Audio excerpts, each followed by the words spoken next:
আমি যখন ঘুমিয়ে পড়লাম, আমি দুই চোখে দেখলাম আমার ঘরটা আলোকিত হয়ে গেছে। আল্লাহু আকবার।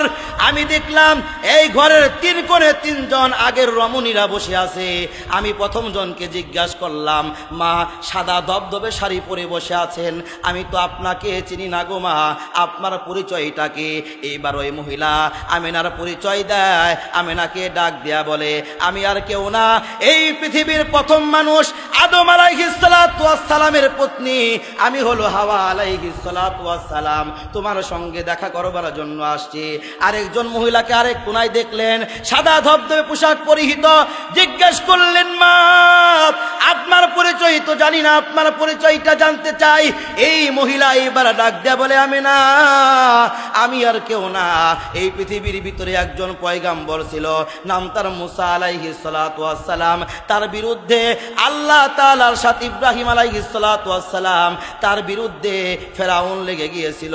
মুসা আলাইহিস সালাতু ওয়াস সালামের বিরুদ্ধে ফেরাউন লেগে গিয়েছিল, রমনুরের বিরুদ্ধে ইব্রাহিম আলাইহিস সালাতু ওয়াস সালাম লেগে গিয়েছিল।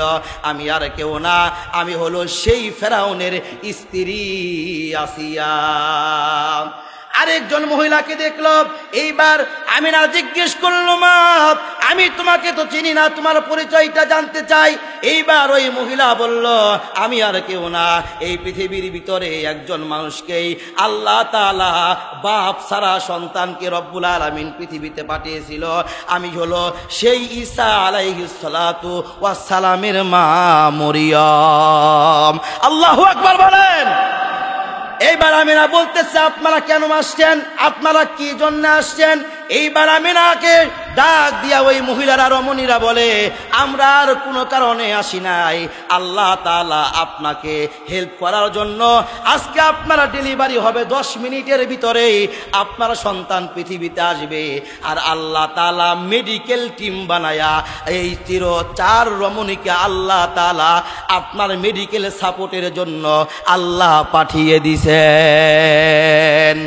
বাংলা ইংরেজির হিসাব আমাদের কাছে থাকলেও আরবি মাসের হিসাব আমাদের কাছে একটু কম থাকে, ঠিক না?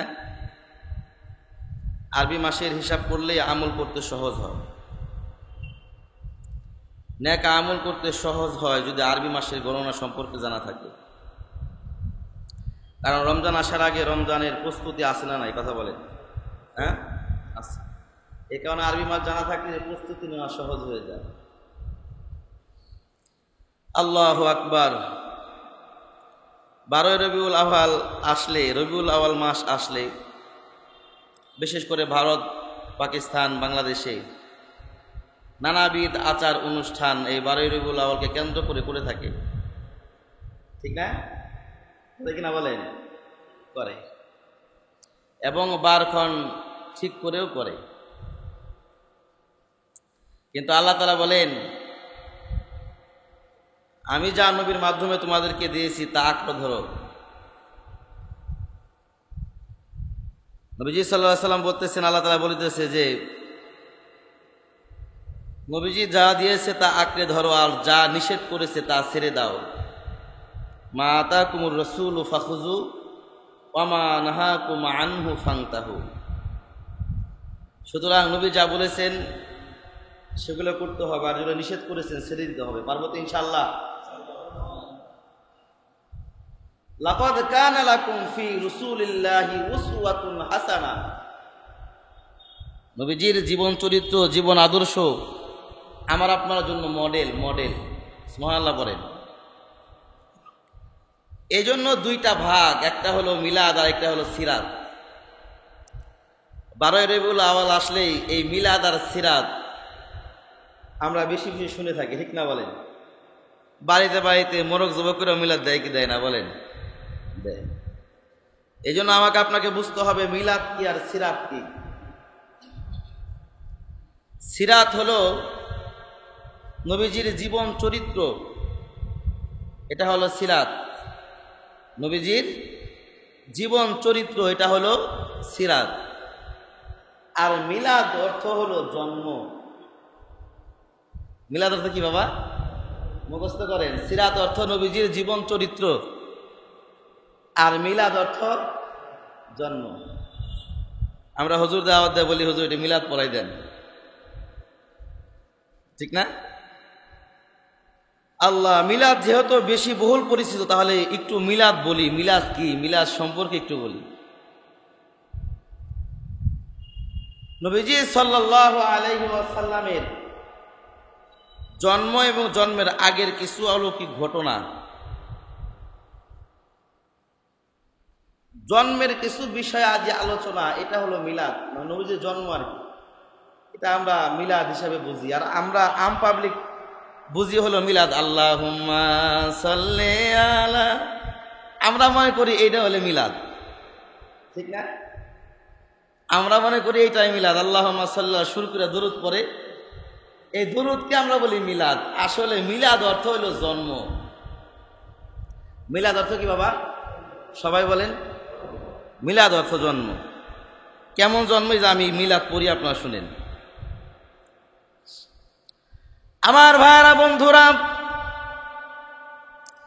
আজ থেকে ১৫০০ বছর আগে বাংলাদেশ থেকে ৪৫০০ কিলোমিটার পশ্চিম দিকে হযরতে আদম আলাইহিস সালাতু ওয়াস সালামের জন্মের ৯৩১৩ বছর পর, নূহ আলাইহিস সালাতু ওয়াস সালামের মহাপ্লাবনের ৬১৩৫ বছর পর, সাইয়েদুনা ইব্রাহিম আলাইহিস সালাতু ওয়াস সালামের জন্মের ৩০০০ বছর পর, মুসা আলাইহিস সালাতু ওয়াস সালামের জন্মের ২২০০ বছর পর, ঈসা আলাইহিস সালাতু ওয়াস সালামের জন্মের ৫৭০ বছর পর, মতান্তরে ৫৭১ বছর পর, আসহাবে উখদুদ, আসহাবে কাহাফের ঘটনার ৭০ বছর পর এবং আসহাবে ফিলের ৫০ দিন পর, ২০ এপ্রিল, মতান্তরে ২২ এপ্রিল, ১২ রবিউল আউয়াল, ৮ অথবা ৯ সোমবার দিন শুবে সাদেকের সময় আব্দুল্লাহর ঘরে মা আমিনার উদরে, আব্দুল্লাহর ঘরে মা আমিনার উদরে মক্কা নগরে সর্বজনের সর্বসেরা মহামানব আকায়ে তাজদারে মদিনা, ইমামুল আম্বিয়া, সাইয়্যিদুল কওনাইন, শাফিউল মুজনাবিন, রহমাতুল লিল আলামিন, আহমদ মুজতবা, মুহাম্মদ মুজতবা সাল্লাল্লাহু আলাইহি ওয়াসাল্লাম তামাম পৃথিবীকে উজালা করে এই পৃথিবীতে আসলে ১২ রবিউল আউয়াল। জোরে কোন সুবহানাল্লাহ। এইটা হলো জন্ম। আল্লাহ রাসূল সাল্লাল্লাহু আলাইহি ওয়াসাল্লাম ১২ রবিউল আউয়াল শুবে সাদিকের সময় আব্দুল্লাহর ঘরে মা আমিনার উদরে এই পৃথিবীতে আগমন করলেন। এটার নাম হচ্ছে মিলাদ। আর ভাগ্য গুণে আমরা সেই নবীজির উম্মত। জোরে কোন সুবহানাল্লাহ। ভাগ্য গুণে আমরা সেই নবীর উম্মত। রহমাতুল লিল আলামিন তার জন্মের এবং আগের এবং পিছনের কিছু ঘটনাকে এই মিলাদের সাথে সম্পর্ক বলা যায়। আমার নবীজি সাল্লাল্লাহু আলাইহি ওয়াসাল্লামের মায়ের নাম কি বলেন? নবীজির মায়ের নাম কি? আর নবীজির বাবার নাম হলো আব্দুল্লাহ, আর নবীজির দাদার নাম হলো আব্দুল মুত্তালিব, ঠিক না? নবীজির এই কথাগুলো নিজে শিখা এবং নিজের বাচ্চাকে এই বিষয়ে অবগত করা, নবীজিকে চিনানো, ঠিক না বাজান? রহমাতুল লিল আলামিন এর জন্ম হয়েছে শুবে সাদেকের সময়। শুবে সাদেক আবার কাকে বলে? রমজান মাসে যখন মুয়াজ্জিন সাহেব বলে আর খায়েন না, 5 মিনিট বাকি। কয় মিনিট? এখন আর সেহরি খাওয়া যাবে না, 5 মিনিট বাকি। ওই যে 5 মিনিট শেষ হওয়ার সময় আজানের ফার্স্ট টাইমকে বলে শুবে সাদেক। সুবহানাল্লাহ বলেন। আজানের ফার্স্ট টাইম। রহমাতুল লিল আলামিনকে আল্লাহ তাআলা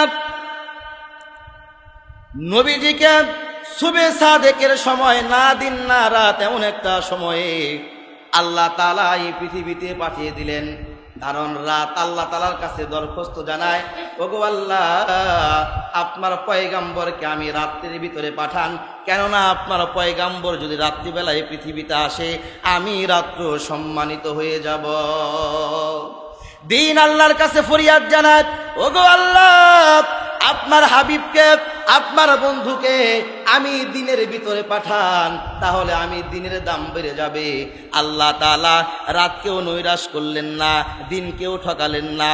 রাত এবং দিনের মাঝামাঝি সময়, সুবে সাদেকের সময় আল্লাহ তাআলা তার বন্ধু প্রিয় হাবিবুল্লাহ মুহাম্মাদুর রাসূলুল্লাহ সাল্লাল্লাহু আলাইহি ওয়াসাল্লামকে পৃথিবীতে প্রেরণ করলেন।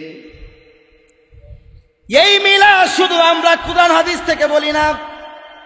কিছু মানুষ আবার বলে যে এখনকার হুজুররা মিলাদ জানে না। ঠিক আছে বলেন, এখনকার হুজুররা মিলাদ জানে না, মিলাদের কিতাব পড়ছেই না। তারা তো বলবে, কারণ তারা 10 টাকার ছুটি বই পড়ে মিলাদ পড়ে, আর আমরা সিয়াসিত্তার বুখারী শরীফের 6 লক্ষ হাদিস, মিশকাত শরীফের হাদিস, মুসনাদ আহমদের হাদিস, হাজার হাজার হাদিসের কিতাব গ্রন্থ, সিরাতের কিতাব পড়ার পরে আমরা মিলাদ পড়ি, আর এরা 10 টাকার ছুটি বই পড়ে মিলাদ পড়ে। যার কারণে হুজুরের মিলাদ আর 10 টাকার ছুটি বই পড়ুনার মিলাদ একসাথে হয় না, মিলে না। কথা বলেন ঠিক কিনা ভাইরা আমার? নবীজির মিলাদ সম্পর্কে আমিনা নিজেই বর্ণনা করেন। নবীজির জন্ম সম্পর্কে মিলাদ আমিনা নিজেই বলে। কি বলে? আমিনা এলাকার মহিলাদের, মক্কা নগরের মহিলাদেরকে জিজ্ঞাসা করে, মহিলারা শোনো, আমার বেটা মুহাম্মদ সাল্লাল্লাহু আলাইহি ওয়াসাল্লাম আমার গর্ভে যখন এসেছে, পৃথিবীর কোনো মায়ের গর্ভে সন্তান আসলে টের পায় না, কিন্তু যখন থেকে আমার পেটটাকে আমার মুহাম্মদ কলিজার টুকরা আমার পেটে স্থান করেছে, আমি আমিনা টের পেয়ে গেছি। সুবহানাল্লাহ বলে। আমিনা আরবের মহিলাদেরকে জিজ্ঞাসা করে, মহিলারা তোমরা শোনো, তোমাদের পেটের ভিতরে যখন বাচ্চা আসে, প্রেগন্যান্সি হয়, পেট ব্যথা হয়, খাবার খেতে পারো না, গন্ধ লাগে, বমি বমি ভাব হয়, তার কসম করে বলি রে, আমি আমিনার গর্ভে যখন আমার বেটা এসেছে, আমার কখনো বমি লাগে নাই, আমার খাবারে অরুচি লাগে নাই। 3 মাস 4 মাস পরে মহিলাদের পেটটা বড় হয়ে যায়, অস্বাভাবিক হয়, আগের চাইতে পেটটা বড় হয়ে যায়। সন্তানটা পেটে আসার কারণে আমিনা ডাক দেয়, বলে, ও মক্কার মহিলারা শোনো গো, আমার সন্তান যখন আমার পেটে এসেছে, আমি স্বাভাবিক ছিলাম, আমাকে দেখে বোঝা যায় নাই আমি প্রেগন্যান্সি হয়েছি। সুবহানাল্লাহ বলেন, আল্লাহু আকবার বলেন। পৃথিবীতে সব মহিলারা যখন পেটে বাচ্চা আসে, খাবারে অরুচি হয়, ঘন ঘন থুতু ফেলে কি বলে না বলেন? আমিনা ঘন ঘন থুতু ফেলে। একদিন আব্দুল মুত্তালিব আমিনাকে ডাকছে, আমিনা কি আসো, তোমার নামে এলাকার মানুষ কিছু বদনাম করেছে। কি বদনাম? কয় মা, তুমি নাকি কড়া পারফিউম মেখে তারপরে রাস্তা দিয়ে হাঁটো। আমিনা বলে, না বাবা, আমি তো কোনো পারফিউম মাখি না। বা এলাকার মানুষ, এলাকার মহিলারা আমার কাছে বিচার দিল, তুমি নাকি কড়া পারফিউম মেখে রাস্তায় যাও। আমিনা আব্দুল মুত্তালিবের সামনে এসে যখন প্রেগনেন্সির কারণে ঘন ঘন থুতু নিক্ষেপ করতে হয়, আমিনা যখন আব্দুল মুত্তালিবের সামনে থুতু ফেলছে রে, থুতু দিয়া মিশকে আম্বরের গ্রাম ছড়ায় গেছে। আব্দুল মুত্তালিব আশ্চর্য হয়ে যায়, এরে আমিনা, এত সুন্দর গ্রাম তোর থুতুর মাঝখান থেকে বের হয়ে আসলো। আমিনা, আমি কাবা ঘরের মুতাওয়াল্লি, আমার মতো দামি আতর, আমার মতো দামি পারফিউম এই পৃথিবীর কেউ ব্যবহার করে নাই রে আমিনা। আমি পৃথিবীর সব চাইতে দামি দামি আতরগুলো ব্যবহার করি, কিন্তু আমিনা তোর থুতুর থেকে যে সুঘ্রাণ চলে আসছে, এত সুন্দর সুঘ্রাণ আমি আব্দুল মুত্তালিব আমার জীবনে সুখী নাই। আমিনা ডাক দেয়া বলে, আব্বা শুনেন গো, যেই দিন থেকে আপনার বংশধর মুহাম্মদ আমার পেটের ভিতরে স্থান নিয়েছে, আমার পুরা পেটটাই আতরের ফ্যাক্টরি হয়ে গেছে। আল্লাহু আকবার। আমিনা নিজেই মিলাদ করতেছে, যে মিলাদ করতেছি, আর আপনারা কোন হুজুররা আজকে মিলাদ জানে না।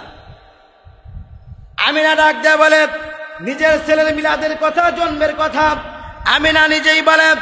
আমিনা বলতে থাকে, মহিলারা শোনো গো, আমি প্রতিদিন স্বপ্নে দেখি রাত্রিবেলায় সন্ধ্যা হওয়ার পর কে যেন আমাকে ডেকে ডেকে বলে যায়, এরে আমেনা রাত্রিবেলায় ঘর থেকে বের হবে না, রাত্রিবেলায় কিন্তু ঘর থেকে বের হবে না, কারণ তামাম পৃথিবীর সৃষ্টির রহস্য তোমার পেটের ভিতরে আল্লাহ তাআলা লুকিয়ে রেখেছেন।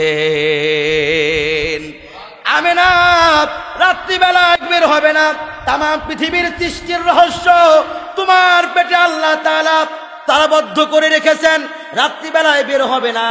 আমেনা রাত্রিবেলায় কোনোদিন আর বের হয় না। আমেনা মহিলাদেরকে ডেকে ডেকে বলে, ও মহিলারা শুনে রাখো, আমি যখন ঘরের ভিতরে আসি, ঘরের ভিতরে থাকি, প্রস্রাবের সময় যখন আমার হয়ে যায়, একটা বান্ডর ভিতরে প্রস্রাব করে খাটের নিচে রেখে দেই, সকালবেলা ফেলে দেই। আগে যেমন প্রস্রাব করলে প্রস্রাবের ভিতরে গন্ধ আসতো, দুর্গন্ধ আসতো, আমার কলিজার টুকরা সন্তান যখন আমার পেটে এসেছে, তারপরে আমার প্রস্রাবের ভিতরে মানুষকে আর কোনো গন্ধ নাই, আমার প্রস্রাব পর্যন্ত আল্লাহ সুবাসিত করে দিয়েছেন। আমেনা মিলাদ করতেছে, নিজের সন্তানের জন্মের কথা বলেন। আমেনা মহিলাদেরকে ডাক দিয়ে বলেন, মহিলারা শোনা গো, আমার সন্তান এই মুহাম্মদ যখন আমার পেটে ছিল, পৃথিবীর কোনো সন্তান যখন জন্মগ্রহণ করে সাথে সাথে তার নার কেটে ফেলতে হয়। পৃথিবীর সন্তান যখন জন্মগ্রহণ করে শরীরের ভিতরে রক্ত পানি কাদা লাগে কি লাগে না? কথা বলেন, লাগে কি লাগে না? আমেনা ডাক দেয়া বলে, আমার এই সন্তান যখন পৃথিবীতে আসছে, আমাদের দুইজন থেকে নার কেটে আলাদা করতে হয় নাই। আল্লাহ তাআলা কুদরতে রব্বুল আলামিন নার ছাড়াই আল্লাহ পৃথিবীতে প্রেরণ করেছেন। আমেনা ডাক দিয়ে আরো বলতে থাকে, আমার সন্তান পৃথিবীতে আসবে ইন দি মিন টাইমে, তোমাদের সন্তান জন্মগ্রহণের পর তারপরে 7 দিন পর চুল কেটে আকিকা করে সুন্দর করে নাম রাখো। করে পৃথিবীর মানুষেরা আমার সন্তানের নাম জন্মের আগেই কে জানো আমার ঘরে এসে আওয়াজ করতে বলতে থাকে, আমেনা রে, তোর পেটে যে সন্তান আছে দুনিয়াতে মুহাম্মদ, আর আসমানে তার নাম হবে আহম্মদ। দুনিয়ার সন্তানদের জন্মগ্রহণের পর নাম লেখা লাগে, কিন্তু আমার সন্তান পৃথিবীতে আসার আগে আল্লাহ তাআলা কুদরতিভাবে নিজেই নাম সিলেক্ট করে দিয়েছেন। আমেনা এই কথাগুলো সমস্ত মহিলাদেরকে শুনাইতে লাগলেন। আমেনা আরো বলতে লাগলেন, এই পৃথিবীতে আল্লাহ রব্বুল আলামিন রহমাতুল লিল আলামিনকে যে পৃথিবীতে আনবেন, আর এই জন্যই আল্লাহ তাআলা আমার পেটটাকে নির্বাচন করেছেন। আমি মহা খুশি হয়েছি, পৃথিবীর আর কোনো আশা আমার নাই। রহমাতুল লিল আলামিন যেহেতু আমার গর্বে আছে, আমার আর কোনো চিন্তা নাই। এইবার নিজেই মুহাম্মদ সাল্লাল্লাহু আলাইহি ওয়াসাল্লামের জন্মের কথা মিলাদগুলো আমেনা বলতে থাকে। আমেনা বলে, আমি একদিন রাত্রেবেলায় আমার ঘরের মধ্যে শুয়ে আছি, ইন দি মিন টাইমে আমি দেখলাম আমার ডান পাশে আবু লাহাবের দাসী সুয়াইবা বসা, এবং আমার বাম পাশে আমার দাসী উম্মে আইমান বসা। ইন দি মিন টাইমে একটা কুলবালিশের ভিতরে আমি হেলান দিয়া গল্প করতে করতে আমি ঘুমিয়ে পড়লাম।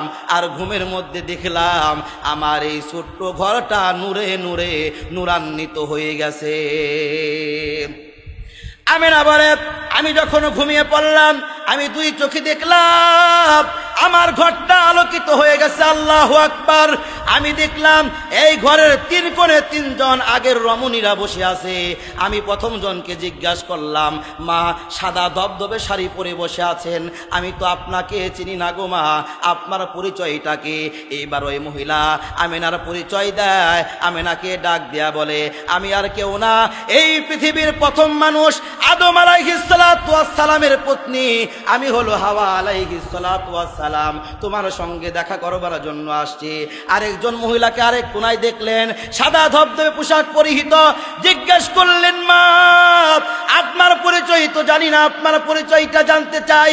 এই মহিলা এইবার ডাক দেয়া বলে, আমেনা, আমি আর কেউ না, এই পৃথিবীর ভিতরে একজন পয়গাম্বর ছিল, নাম তার মুসা আলাইহিস সালাতু ওয়াস সালাম। তার বিরুদ্ধে আল্লাহ তাআলার সাথে ইব্রাহিম আলাইহিস সালাতু ওয়াস সালাম, তার বিরুদ্ধে ফেরাউন লেগে গিয়েছিল। মুসা আলাইহিস সালাতু ওয়াস সালামের বিরুদ্ধে ফেরাউন লেগে গিয়েছিল, রমনুরের বিরুদ্ধে ইব্রাহিম আলাইহিস সালাতু ওয়াস সালাম লেগে গিয়েছিল। আমি আর কেউ না, আমি হলো সেই ফেরাউনের স্ত্রী আসিয়া। আরেকজন মহিলাকে দেখলো। এইবার আমিনা জিজ্ঞেস করলো, মা আমি তোমাকে তো চিনি না, তোমার পরিচয়টা জানতে চাই। এইবার ওই মহিলা বলল, আমি আর কেউ না, এই পৃথিবীর ভিতরে একজন মানুষকেই আল্লাহ তাআলা বাপ সারা সন্তানকে রব্বুল আলামিন পৃথিবীতে পাঠিয়েছিল, আমি হলো সেই ঈসা আলাইহিস সালাতু ওয়াস সালামের মা মরিয়ম। আল্লাহু আকবার বলেন। এইবার আমিনা বলতেছে, আপনারা কেন আসছেন, আপনারা কি জন্য আসছেন? এইবার আমিনাকে ডাক দিয়া ওই মহিলারা রমণীরা বলে, আমরা আর কোনো কারণে আসি নাই, আল্লাহ তাআলা আপনাকে হেল্প করার জন্য। আজকে আপনারা ডেলিভারি হবে, 10 মিনিটের ভিতরেই আপনার সন্তান পৃথিবীতে আসবে। আর আল্লাহ তাআলা মেডিকেল টিম বানায়া এই 4 রমণীকে আল্লাহ তাআলা আপনার মেডিকেল সাপোর্টের জন্য আল্লাহ পাঠিয়ে দিছেন। এইবার আমিনা ঘুম থেকে জাগ্রত হয়ে গেল। আমিনা ঘুম থেকে জাগ্রত হওয়ার পর দেখলেন সুয়াইবার কোলে সুয়াইবার কোলে একেবারে 14 তারিখের একটা চাঁদ যেন সুয়াইবার কোলে ফুটফুট করে দুলতেছে। সুয়াইবাকে জিজ্ঞেস করলো, আরে সুয়াইবা তোমার কোলে এইটাকে আমি জানতে চাই। সুয়াইবা ডাক দে বলে, এ আমিনা শুনো গো, এই কিছুক্ষণ আগে তোমার ভিতরে 10 মাস 10 দিন যে সন্তানটা তোমার পেটের ভিতরে ছিল, আল্লাহ তাআলা তার কুদরতে এখনই আমার কুলে দিয়ে দিয়েছেন। আমিনা দেখো তোমার ঘরটা একেবারে 12 তারিখের চন্দ্রের মতো ঝলমল করতেছে। আকাশ হতে চাঁদ নেমেছে মা আমিনার কোলে, আধার রাতে উঠলো যেন চাঁদের চেরাগ জ্বলে, চাঁদের চেরাগ জ্বলে। গুলশানে আজ বুলবুলিরা গাইছে শিরিন কালাম, নবীর প্রেমে তামাম জাহান জানাই লাখো সালাম, জানাই লাখো সালাম, লিল্লাহি তাকবীর। এই যে এতক্ষণ বললাম নবীজির জীবন, এই নবীজির জন্ম বৃত্তান্ত কথাকে বলে হলো মিলাদ। কি বলেন? বলে মিলাদ। আর আমরা মনে করি আল্লাহুম্মা সাল্লি আলা সাইয়্যিদিনা কইলেই এইটাই বুঝি মিলাদ। এইটা আসল মিলাদ না, এটা হলো দরুদ। এটা কি বলেন? দরুদ শরীফ পরে এটাও আবিষ্কার হয়েছে নবী সাল্লাল্লাহু আলাইহি সাল্লামের ওফাতের 600 বছর পর। কয়শো বছর?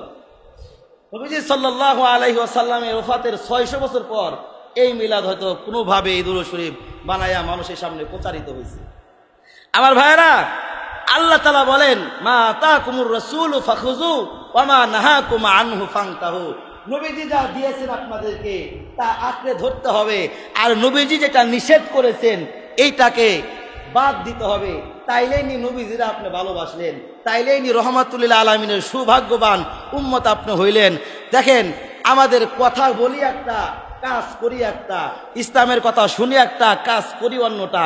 কথা কাজে আমাদের মিল নাই। কথা বলে ঠিক কিনা ভাইয়েরা আমার? কারণ মিল থাকবো কেমনে? নবীজির আদর্শ আল্লাহ রাব্বুল আলামিন কোরআনে বলেন, লাকাদ কানা লাকুম ফি রাসূলিল্লাহি উসওয়াতুন হাসানাহ। নবীজির উত্তম চরিত্র হলো আমাদের জন্য মডেল, কিন্তু নবীজির চরিত্রের সাথে আমাদের চরিত্রের কোনো মিল নাই। কথা বলেন ঠিক কিনা? এই নবীজির চরিত্র আমাদের ভিতরে না থাকার কারণে দোকানদার ক্রেতা বিক্রেতার সাথে মিল নাই, ইমাম মুয়াজ্জিনের সাথে মিল নাই, সরকার দলের সাথে বিরোধী দলের মত নাই, মিল নাই। কথা বলেন ঠিক কিনা ভাইরা আমার? একজন টুপিওয়ালার সাথে টুপি ছাড়ার সাথে মিল নাই। যত অমিল সমস্ত একটাই কারণ হলো রাসূলের জীবন আদর্শ, সিরাত, চরিত্র, এইগুলা জীবন চরিত্র আমাদের মধ্যে না থাকার কারণে এত অমিল। কথা বলেন ঠিক কিনা ভাইরা আমার? এই যখন রসুলের জীবন চরিত্র আর আমার আপনার জীবন চরিত্র যদি এক হয়ে যায়, তাইলে দেখবেন আর কোনো বেশকম নাই, খাপের খাপ। কথা বলেন ঠিক কিনা ভাইরা আমার? এই জন্য এই যে নবীজির 23 বছর আগের জিন্দিগি, মক্কি জিন্দিগি, এই যে জীবন আদর্শ, যেমন আমিনার জন্ম হওয়ার সময় তার পেট উঁচু হয় নাই। আচ্ছা বলেন, আমাদের মা বোনদের পেট উঁচু হয় কি হয় না? তাহলে কেউ মিলাদ যদি পড়তে চায়, তাহলে কি সে মিলাদ করতে পারবে? ইচ্ছা করলে সম্ভব? কথা দিকন না আপনারা? নবীজি সাল্লাল্লাহু আলাইহি ওয়াসাল্লাম জন্মের পর আব্দুল মুত্তালিব বলে, আমি না, আমার কাছে একটু দাও, আমি একটু উঠানি নিয়ে ঘোরাফেরা করি। আপনারা জানেন যারা হাজী সাহেব, বদমাশের যে বাড়িটা আছে আবু জেহেলের, এই আবু জেহেলের বাড়ির পিছনে একটা পাহাড় আছে, তার নাম হলো জাবালে আবু কুবাইস। এই জাবালে আবু কুবাইস নবীজির বাড়ির সামনে নবীজি সাল্লাল্লাহু আলাইহি ওয়াসাল্লামকে হাতে নিয়ে আব্দুল মুত্তালিব রাত্রিবেলা উঠানে বের হইছে, যা দেখে ভয় পাওয়া গেছে। কি মুহাম্মদ সাল্লাল্লাহু আলাইহি ওয়াসাল্লামের দিকে তখন দিক তাকাই, দিয়ে আকাশের চন্দ্রটা খুইলা মুহাম্মদের উপরে পড়ে যাইতেছে, জোরে কোন সুবহানাল্লাহ। আব্দুল মুত্তালিব বলে, আমি ভয় পাওয়া গেলাম, আমি আবার নিরিখ করে দেখলাম না, চাঁদের জায়গায় চাঁদই আছে, কিন্তু মুহাম্মদ যখন হাত নাড়ায় পা নাড়ায় তো মুহাম্মদের খাতিরে আকাশের চন্দ্র পর্যন্ত দুলতে থাকে, জোরে কোন সুবহানাল্লাহ। শুধু তাই নয়, এই জাবালে আবু কুবাইসের সামনেই নবীজি শুধু আঙ্গুল দিয়া ইশারা করার কারণে চন্দ্র ফাইটাই জাবালে আবু কুবাইসের দুই পাহাড়ের দুই পাশে পড়ে গিয়েছিল, জোরে বলেন আল্লাহু আকবার।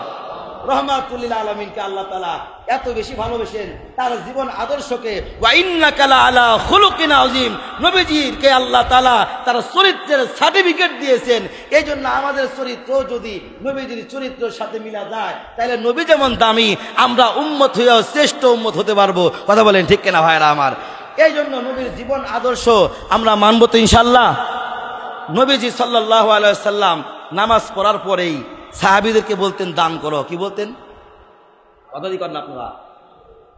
নামাজে সিজদায় যেমন আল্লাহ তাআলার ক্রোধ এটা সংবরণ হয়, আল্লাহ আপনার উপর যদি রাগ করে থাকে, যদি আপনি আল্লাহকে সিজদা দেন, চোখের পানি ফেলেন, আবার আল্লাহ ভুল হয়েছে সরি মাফ করে দেন, তো বান্দার চোখের পানি যদি সঠিক তওবা করে নাকের ডগায় আসার আগে আল্লাহ বান্দার জীবনের গুনাহ মাফ করে দেন। নবীজি 2 নাম্বার বলেন যে নামাজের পরে সবচাইতে আল্লাহ তাআলার কাছে পছন্দের ইবাদত হলো যে দান করা। কি করা বলেন? আল্লাহর জন্য কেউ সওয়াল করলে, তাকে কিছু দেওয়া সামর্থ্য থাকলে, এইটা যে করে আল্লাহ তাআলার ক্রোধকে এটা ধ্বংস করে দেয়। আল্লাহ রাগান্বিত হইলে দান করলে আল্লাহ তাআলা তার উপর খুশি হয়, জোরে কোন সুবহানাল্লাহ। আমার ভাইয়েরা, খুব লম্বা সময় আপনাদেরকে আমি কষ্ট দিব না। এই যে আজকে মনে মনে চিন্তা